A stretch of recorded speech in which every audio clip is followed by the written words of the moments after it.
Problema siliva zana elingelen no koze shoruva never for me so jaime kotyo zazana tumpu elingelen mizum chama kazoa anot siliva croiser les bras tout comme les shoruva croiser les bras oui croiser les bras Zay, Solo va tourner un peu vers Jaime, tout comme Jaime. Assumez qu'il va quitter comme Zay, en siliva, je l'ai dit, on a attention les riz. Assumez qu'il va quitter, assumez qu'il va quitter, assumez qu'il va quitter, assumez qu'il va quitter, assumez qu'il va quitter, ça va bien, tu vas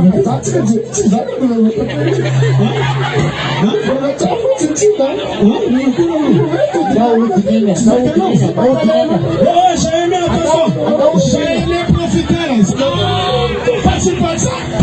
Quand il me chante, on va manger.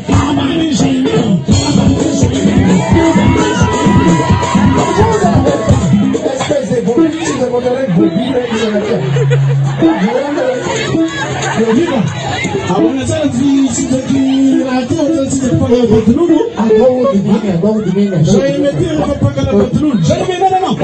Jaime ma vita kisiza kwa Jenny Marcosi umekwa na muti swaruva zamwe mimi mama muti na noza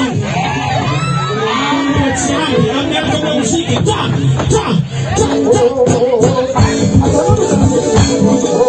Assim sabe, cara da rosa volta na nazaré, assim não sabe como vai.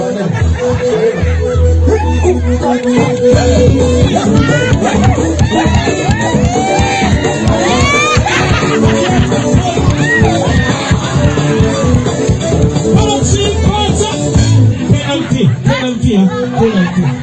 Change with so. How one of us again? I know. Alors, Siliva, zare antenne gas vous avez mon loulou. Avec quelqu'un vous avez Siliva qui est fantôme. Comme le fantôme, allez fantôme. Siliva, qui est fantôme.